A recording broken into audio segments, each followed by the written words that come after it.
அகிலமெங்கும் உள்ள தமிழ் நேயர்கள் அனைவருக்கும் பரம்பரை ஜோதிடர் உங்கள் மனோ பாலாஜியின் அன்பான வணக்கம்.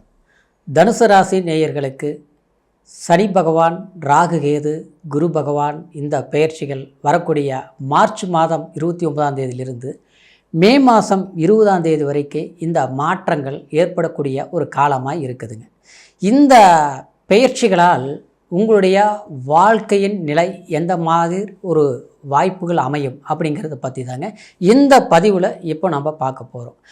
முதலாக பார்க்குறவங்களா இருந்தீங்கன்னா சப்ஸ்கிரைப் பண்ணி பெல் பட்டன் அழுத்தி ஆல் ஆப்ஷன் கொடுங்க. இன்றைக்கி தனுசு ராசி அப்படின்னா காலபுருஷ தத்துவத்தில் 9ஆவதாக வரக்கூடிய ராசி தனுசு ராசி. இந்த தனுசு மண்டலமாகப்பட்டது அக்னி தத்துவ ராசி. அக்னி தத்துவம்னா ஒரு வெளிச்சத்தை கொடுக்கக்கூடிய ஒரு ராசி. நேர்மை, எந்த ஒரு சூழ்நிலையிலையும் தன்னிலை மாற்றிக்காமல் இப்படின்னா இப்படித்தான் அப்படின்னு நினச்சி வாழக்கூடியவங்க. இன்னும் சொல்ல போனோம்னா மற்றவங்களுக்கு வழிகாட்டுறது எந்த ராசிக்காரனா அது தனுசு ராசிக்காரர் தாங்க. நீங்கள் ஒரு இடத்துல வேலை செய்யக்கூடிய இடத்துலையும் மற்றவங்களுக்கு சப்போர்ட்டாக தான் இருப்பீங்க. அதே மாதிரி ஒரு இடத்துல இருந்தாலும் சுற்றி இருக்கிறவங்களுக்கு ஒரு உதவி செய்யக்கூடிய ஒரு மனப்பான்மையோடு தான் நீங்கள் இருப்பீங்க. நீங்கள் வெளியூரே போய் ஒரு தொழில் செஞ்சுட்டு இருந்தால் கூட, ஒரு இடம் மாதிரியே நீங்கள் ஒரு குடியிருப்புகள் இருந்துட்டு இருந்தால் கூட அந்த இடத்துல மற்றவங்களை ஒரு உறவுமுறை மாதிரி தான் நீங்கள் நேசிக்கக்கூடிய தெரிஞ்சவங்க. அதே மாதிரி உங்களுக்கும் அந்த நட்பு வட்டாரங்கள் ஓரளவுக்கு ஒரு அறிமுகத்தை ஏற்படுத்தி பரவாயில்லைங்கிற ஒரு பேர் எடுக்கக்கூடிய ஒரு ராசியில் பிறந்தவங்க தான் தனுசு ராசி. ஏன்னா அப்பேற்பட்ட தனுசு ராசிக்காரருக்கு கடந்த காலங்கள் உங்களுக்கு 3ஆம் இடத்துல சனி சஞ்சாரம் பண்ணது, உபஜயஸ்தானத்தில் சஞ்சாரம் பண்ணதுனால 2ஆம் அதிபதியாக அந்த சனியாக இருந்ததுனால அதாவது உங்களுடைய செலவுகள் கொஞ்சம் அதிகரிச்சிருக்கும். மன ரீதியாகவும் சில தீர்க்கமான முடிவுகள் எடுக்க முடியாத சில தடுமாற்றங்கள் ஏற்பட்டிருக்கும். சில வருமானம் அதிகமாக வந்திருந்தாலும் அதை சரியாக பயன்படுத்த முடியலையே அப்படிங்கிற ஒரு நிலையெல்லாம் இருக்கும். இந்த மார்ச் மாதம் 29ஆம் தேதிக்கு பிறகு 4ஆம் இடத்திற்கு சனி சஞ்சாரம் பண்ணும். அப்போது 4ஆம் இடத்துக்கு போகும்போது 2ஆம் அதிபதி 4ஆம் இடத்துக்கு போகும்போது பூமி சம்மந்தப்பட்டது, வண்டி வாகனங்கள் சம்மந்தப்பட்டது, அதே மாதிரி ஒரு இடம் வாங்கிறது, இந்த மாதிரி விஷயங்களுக்கு மார்ச்சுக்கு பிறகு நீங்கள் முயற்சிகள் எடுத்தீங்கன்னா அப்போ செய்யும்போது அது நல்லா இருக்கும். அது செய்யக்கூடிய ஒரு வாய்ப்புகளும் ஏற்படும். அதுக்கு உண்டான ஒரு மெயினான காரணம் என்னென்னா, உங்களுக்கு இப்போ குரு பகவான் 6ஆம் இடத்துல இருக்கிறது சில நெருக்கடிகள் இருக்கிறதுக்கு உண்டான வாய்ப்புகளும், சில முயற்சிகள் எடுத்தாலும் அதை பண்ண முடியாமல் தடங்கலான விஷயங்களும் சாதகமாக முடியும். ஏன்னா 7ஆம் இடத்திற்கு குரு பகவான் மே மாதம் 14ஆம் தேதி சஞ்சாரம் பண்ணுறாருங்க. அப்போ 7ஆம் இடத்துலேருந்து உங்கள் ஜென்ம ராசியை பார்க்கும்போது குரு பார்வை உங்களுக்கு முழு சுபத்தை கொடுக்கும், அப்படின்னா முழு பலத்தை கொடுக்கும். உங்களுடைய எண்ணங்களை இப்போ நம்ம ஒன்று செய்கிறோம்னா செய்ய முடியலைங்கிறது செஞ்சு முடிப்பீங்க. இப்போ ஒன்று பண்ணலாமா பண்ணக்கூடாதுங்கிற குழப்பங்கள் இருக்கும், ஆனால் அந்த குழப்பங்கள் அப்போ இருக்காது. அதே நேரத்தில் உங்களுக்கு கணவன் மனைவி சம்மந்தப்பட்ட சிலருக்கு திருமணம் ஆகாமல் இருக்குதுங்க, ரொம்ப தள்ளி தள்ளி போயிட்டு இருக்குதுங்க, பண்ணவே முடிய மாட்டேங்குதுங்க அப்படின்னா, ஆனால் அந்த காலகட்டத்தில் கண்டிப்பாக செஞ்சு முடிப்பீங்க, நல்லது நடக்கும். சரிங்களா?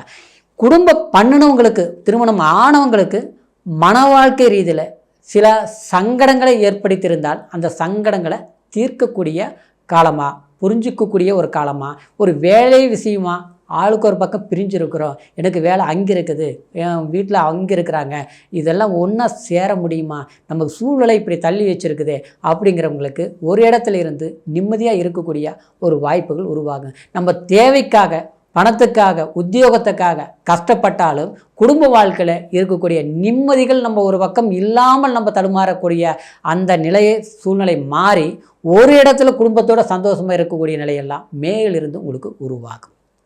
இன்னும் சொல்ல போனோம்னா அந்த குரு பகவான் 3ஆம் இடத்தை பார்க்கறதுனால மனசில் உடன் பிறந்தவர்கள், அதாவது உறவுமுறைக்காரர் நமக்கு சங்கடங்கள் இருந்ததையும் தீர்க்க முடியும். பூர்வீக சொத்து இருக்கிறதையும் நம்ம போய் அது பேச முடியல, தீர்க்க முடியல, இல்லை ஒரு வழக்கு நடந்துட்டு இருக்குது இல்லையா, 4 பேர் வச்சு உட்கார்ந்து அது பேசி நம்ம அந்த பிரச்சனைகளை தீர்க்கக்கூடிய சூழ்நிலையாக இருக்குது, அதுக்கு ஒரு வாய்ப்பு எதிர்பார்த்தா அமைய மாட்டேங்குது. இப்படிலாம் இருக்கிற பிரச்சனைகளுக்கு அந்த நேரத்தில் நீங்கள் முயற்சிகள் எடுத்தீங்கன்னா நிச்சயமாக அதை தீர்த்துக்க முடியும். அது உங்களுக்கு லாபமாக அமையும். எல்லா இடமுங்க உங்களுக்கு இப்போ இருக்கக்கூடிய அந்த ராகு 4ஆம் இடத்துலையும் 10ஆம் இடத்துல கேது சஞ்சாரத்தினாலேங்க 4ஆம் இடங்கிறது சுகஸ்தானமாக இருக்கிறதுனால குழப்பங்கள் அதிகரிச்சிருக்கும். தாயார் உடல்நிலை பாதிக்கிறது, தாயாருக்கு மருத்துவ செலவு பண்ணுறது, தாயார் சம்மந்தப்பட்ட உறவு முறையில் கூட மன கருத்து வேறுபாடுகள் உருவாகிறது. இந்த மாதிரி இல்லாமல் கொடுத்துருக்குங்க. இன்னும் சொல்ல போனோம்னா தாயார் நம்மளை சரியாக புரிஞ்சிக்க மாட்டேங்கிறாங்க. அவங்களுக்கு நம்ம ஒரு நல்லது பண்ணணும்னு நினைக்கிறோம். ஆனால் ஒரு இதாக செயல்படுத்த முடியல. ஏதோ ஒரு சூழ்நிலையால தள்ளி போயிட்டுருக்குது. இல்லை மற்றவங்களுடைய இடையூறுகள்னால நமக்கு நம்மளுடைய குடும்ப வாழ்க்கையில் சில மனச்சங்கடங்களை ஏற்படுத்திட்டு இருக்குது. அப்படிங்கிற நிலைகள் எல்லாமே மாறக்கூடிய ஒரு வாய்ப்புகளாக அந்த ராகு கேது பயிற்சி உங்களுக்கு சாதகமாக இருக்குங்க. சரிங்களா? அப்போ 9ஆம் இடத்துக்கு ராகு கேது சஞ்சாரம் பண்ணுவார். அப்போ 9ஆம் இடத்துக்கு கேது சஞ்சாரம் பண்ணும்போது ஒரு காளகஸ்திரி போயிட்டு வரும்போது உங்களுக்கு அதாவது சில கலகங்கள் இருக்கக்கூடிய சில வினைகள் கண்டிப்பாக உங்களுக்கு தீரக்கூடிய ஒரு சூழ்நிலைகள் அந்த கேது பகவான் உங்களுக்கு ஏற்படுத்தி கொடுப்பாரு. அதே மாதிரி உபஜயஸ்தானத்தில் அதாவது ராகு இருக்கிறது நன்மையை தான் கொடுக்கும். அந்த ராகு கேது பயிற்சி பொறுத்த வரைக்கும் உங்களுக்கு ஒரு நல்ல இதாக தான் இருக்கும். ஆனால் இதில் இருந்ததுன்னா அர்த்தாஷ்டம சனி அப்படிங்கிற ஒரு நிலை உங்களுக்கு உருவாகுதுங்க தனுசு ராசிக்காரருக்கு. அப்போ இந்த அர்த்தாஷ்டம சனிக்கு தகுந்த மாதிரி சுப செலவுகள் செய்யுங்க. சனீஸ்வரர் வழிபாடு பண்ணுங்கள், ஆஞ்சநேயர் வழிபாடு பண்ணுங்கள், குலதெய்வ வழிபாடு தவறாமல் நீங்கள் பண்ணிட்டு வரணும். சரிங்களா? அப்போது சில டாக்குமெண்ட் பேப்பரில் நம்ம ஒரு ஏதோ ஒரு முயற்சிகள் பண்ணுறது கவனமாக இருக்கணும். கூட்டு தொழில் சம்மந்தப்பட்ட ரீதியிலையும் கொஞ்சம் கவனமாக இருக்கணும். புதுசாக கூட்டாளிகள் வச்சு நம்ம தொழில் தொடங்குறோம்னா அதெல்லாம் பண்ணக்கூடாதுங்க. அடுத்தது வெளியூர் போகிற மாதிரி இருக்குதுங்க, கண்டிப்பாக போகலாம். அதே மாதிரி இப்போ பூர்வீகத்தில் ஏதாவது பழைய வீட்டை அடித்து புது வீடு கட்டலாம், அதெல்லாம் பண்ணக்கூடாதுங்க. சொந்தமாக ஒரு இடம் வாங்கி பண்ணலாம், கண்டிப்பாக பண்ணலாங்க. இந்த மாதிரி விஷயங்கள் எல்லாமே செஞ்சோம்னா நமக்கு சாதகமான ஒரு வாய்ப்புகளாக இருக்குங்க. இப்படி பார்க்கும்போதுங்க உங்களுடைய ராசிக்கு இந்த 3 கிரக பயிற்சிகளும் ஒரு சாதகமான நிலைப்பாடாக இருப்பதனால அதாவது ஓரளவுக்கு பரவாயில்ல. சனி மட்டும்தான் அர்த்தாஷ்டம சனி அப்படிங்கிற ஒரு நிலை இருக்கிறதுனால ஆரம்ப காலகட்டத்திலேயே திருநள்ளாருக்கு போயிட்டு வாங்க. அப்படி முடியாத பட்சத்துக்கு கொச்சனூருக்கும் போயிட்டு வரலாங்க. இது ரெண்டுமே முடியலன்னா பக்கத்தில் இருக்கக்கூடிய கோயிலுக்கு அதாவது சனீஸ்வரர் கோயிலுக்கு போய் சனி கிழமையான நல்லெண்ணெய் தீபம் ஏற்றி வழிபாடு பண்ணிட்டு வரும்போது சனினால் 2.5 வருஷ காலமும் உங்களுக்கு பெரும் பாதகங்களை விளைவிக்காது. அப்புறம் பார்த்தோம்னா கருப்பு எள்ளு வாங்கி வச்சுக்கிட்டுங்க நாம் சாப்பிட்றதுக்கு முன்னால் சனிக்கிழமை நாளில் காகத்துக்கு அன்னமிட்டு வழிபாடு பண்ணுறது கண்டிப்பாக நன்மையை ஏற்படுத்துமுங்க. இந்த பலன்கள் முழுமையாக உங்களுக்கு ஒரு சுபத்தை கொடுக்கும், சுப பலன்களாக மாறும் அப்படிங்கிறதுல இந்த ஒரு மாற்று கருத்து கிடையாதுங்க.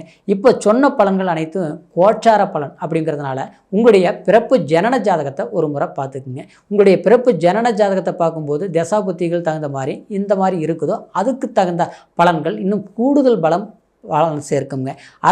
அஷ்டம சனியினால் கூட உங்களுக்கு இந்த காலகட்டத்தில் லக்னத்தில் நமக்கு பலமாகவும் ஜாதக ரீதியில் தசாபத்தியில் பலமாக இருந்தாலும் அஷ்டம சனி கண்டிப்பாக பாதிக்காதுங்க. ஏன்னா சிலருக்கு பார்த்தோம்னா இந்த சனி உடைய தாக்கம் வரக்கூடிய காலத்தில் தான் அவங்க ரொம்ப நல்லா இருப்பாங்க. சரிங்களா?